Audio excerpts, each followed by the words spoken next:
ഹരേ കൃഷ്ണ. തിരുപ്പതി ക്ഷേത്രത്തിൽ വെങ്കിടേശ്വര ഭഗവാന്റെ മറ്റൊരു പേരാണ് ബാലാജി. ഈ പേരിന് പിന്നിൽ ഒരു ഭക്തന്റെ കഥയുണ്ട്.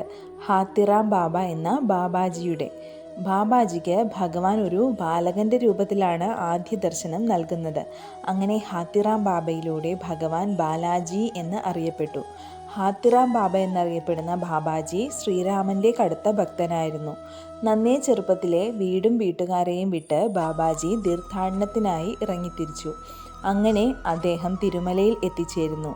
സദാസമയവും ഭഗവാനെ ദർശിക്കുക എന്ന ഉദ്ദേശത്തോടുകൂടി അദ്ദേഹം തിരുമലയിൽ ഒരു മഠം നിർമ്മിച്ച് അവിടെ താമസമാക്കി. ദിവസത്തിൽ 3-4 തവണയെങ്കിലും ബാബാജി ക്ഷേത്ര സന്ദർശനം നടത്തുമായിരുന്നു. എന്നിട്ടും തൃപ്തി വരാതെ ബാബാജി ഏറെ നേരം ക്ഷേത്രത്തിനുള്ളിൽ തങ്ങുകയും ഭഗവാനെ പൂജിക്കുന്ന പൂജാരിമാരുടെ ഭാഗ്യത്തെക്കുറിച്ച് ചിന്തിക്കുകയും തനിക്കും ഇതിനുള്ള ഭാഗ്യമുണ്ടായിരുന്നെങ്കിൽ സദാസമയവും ഭഗവാനെ സേവിച്ചു കഴിയാമായിരുന്നു എന്ന് ആഗ്രഹിക്കുകയും ചെയ്യുമായിരുന്നു. ഏറെ നേരം ക്ഷേത്രത്തിനുള്ളിൽ തങ്ങുന്നത് പതിവായപ്പോൾ ക്ഷേത്രാധികാരികൾ ശ്രദ്ധിക്കുകയും ബാബാജിയുടെ ഭക്തി മനസ്സിലാക്കാത്ത ക്ഷേത്രാധികാരികൾ അദ്ദേഹത്തെ മോഷ്ടാവോ മറ്റോ എന്ന് തെറ്റിദ്ധരിക്കുകയും ചെയ്യുന്നു. താങ്കൾക്ക് എന്ത് പ്രത്യേകതയാണുള്ളത്? എല്ലാവർക്കും ക്ഷേത്രദർശനം നടത്തി പോകുവാനുള്ളതാണെന്നും അതിനൊരു തടസ്സമാവരുതെന്നും പറഞ്ഞ് അവർ ബാബാജിയെ ക്ഷേത്രത്തിൽ നിന്നും പുറത്താക്കുന്നു. അടുത്ത ദിവസം ഭഗവാനെ ദർശിക്കാനായി ബാബാജി ക്ഷേത്ര പരിസരത്ത് പ്രവേശിച്ചപ്പോൾ ക്ഷേത്രാധികാരികൾ അദ്ദേഹത്തെ ക്ഷേത്രത്തിൽ കയറുവാൻ അനുവദിക്കാതെ പുറത്തേക്ക് ഇറക്കി വിടുകയും ഇനി മേലാൽ ഇങ്ങോട്ടേക്ക് വന്നു പോവരുതെന്ന് മുന്നറിയിപ്പ് നൽകുകയും ചെയ്യുന്നു. വളരെ ദുഃഖിതനായ ബാബാജി മഠത്തിൽ തിരിച്ചെത്തുകയും അദ്ദേഹം ആരാധിച്ചിരുന്ന വെങ്കിടേശ്വര വിഗ്രഹത്തിനു മുമ്പിലിരുന്ന് താൻ എന്ത് പാപമാണ് ഭഗവാനെ ചെയ്തത്, അങ്ങയെ ദർശിക്കുവാൻ ക്ഷേത്രത്തിൽ ചെന്നതാണോ താൻ ചെയ്ത തെറ്റ് എന്നെല്ലാം പറഞ്ഞ് വിലപിച്ചുകൊണ്ടിരുന്നു. ഭഗവാന്റെ ദർശനം കിട്ടാതെ എങ്ങനെ സമയം കളയുമെന്ന് അദ്ദേഹത്തിന് നിശ്ചയമുണ്ടായിരുന്നില്ല. അങ്ങനെ സമയം കളയുവാനായി അദ്ദേഹം ചതുരംഗം കളി ആരംഭിക്കുന്നു. സദാസമയവും ഭഗവത് സ്മരണയിൽ കഴിഞ്ഞിരുന്ന ബാബാജി ഭഗവാനാണ് തനിക്കെതിരെ ഇരുന്ന് കളിക്കുന്നത് എന്ന് സങ്കല്പിച്ചാണ് കരുക്കൾ നീക്കുന്നത്. അങ്ങനെ കുറച്ച് ദിവസങ്ങൾ കഴിഞ്ഞു. തൻ്റെ ഭക്തനെ കാണാതെ ഭഗവാനും ശ്രീകോവിലിൽ ഇരിക്കാൻ സാധിക്കില്ലല്ലോ. മാത്രവുമല്ല തൻ്റെ ഭക്തൻ്റെ മഹത്വം ഏവരെയും അറിയിക്കുകയും വേണം. അങ്ങനെ ഒരു ദിവസം ഉറക്കത്തിലായിരുന്ന ബാബാജി തന്നെ ആരോ വിളിക്കുന്ന ശബ്ദം കേട്ട് ഉണരുന്നു. നോക്കുമ്പോൾ അതാ തൻ്റെ മുമ്പിൽ സാക്ഷാൽ ശ്രീമൻ നാരായണൻ, വെങ്കിടേശ്വര ഭഗവാൻ. ഇത് യാഥാർത്ഥ്യമാണോ സ്വപ്നമാണോ എന്ന് ബാലാജി ആശ്ചര്യപ്പെട്ട് നിൽക്കുകയാണ്.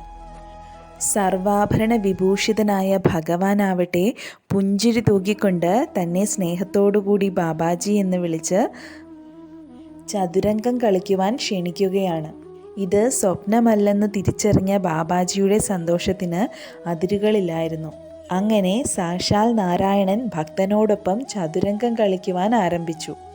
എല്ലാ ദിവസവും ക്ഷേത്രനട അടയ്ക്കുമ്പോൾ ഭഗവാൻ ബാബാജിയുടെ അടുത്തെത്തി ചതുരംഗം കളിക്കുന്നത് പതിവാക്കി.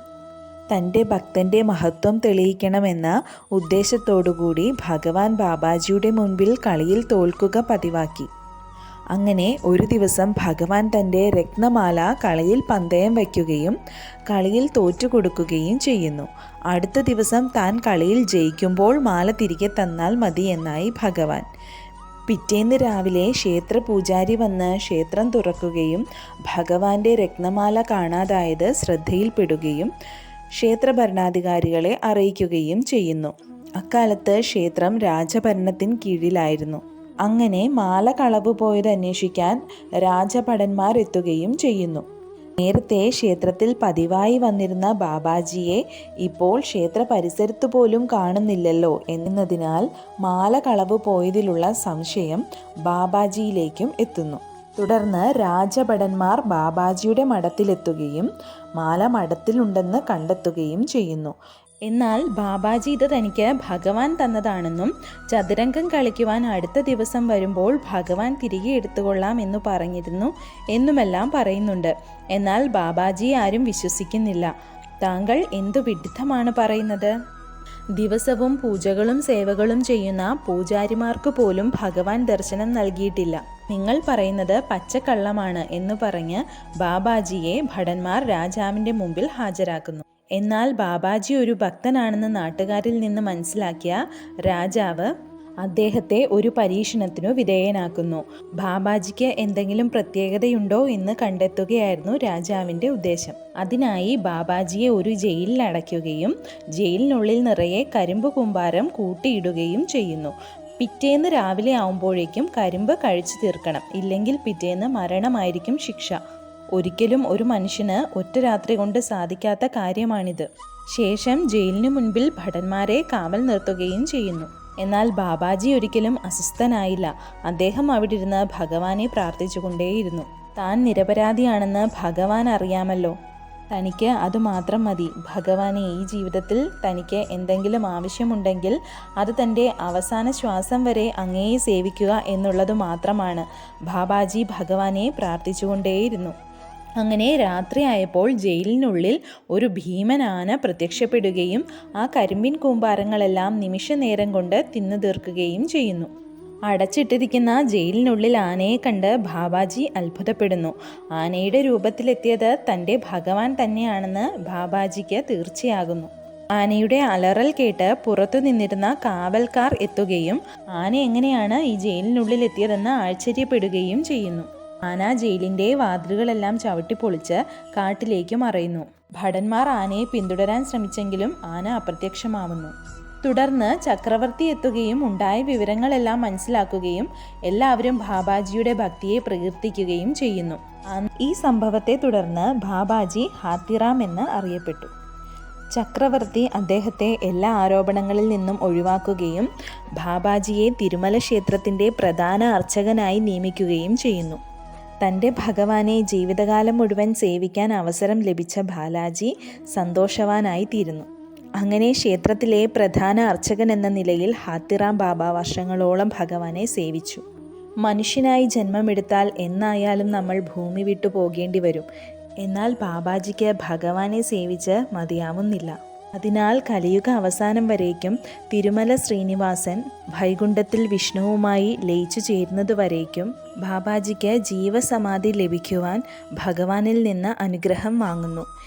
എല്ലാവരും ഭഗവാനിൽ നിന്ന് വൈകുണ്ഠപ്രാപ്തിയും മോക്ഷവും ആഗ്രഹിക്കുമ്പോൾ ഹാത്തിറാം ബാബയാവട്ടെ ജീവസമാധിയാണ് ആഗ്രഹിക്കുന്നത്. അങ്ങനെ യോഗികൾക്ക് മാത്രം ലഭ്യമാവുന്ന ജീവസമാധിയിലൂടെ ബാബാജി ഇന്നും അദൃശ്യരൂപത്തിൽ വെങ്കടാചലപതിയെ സേവിച്ചുകൊണ്ടേയിരിക്കുന്നു.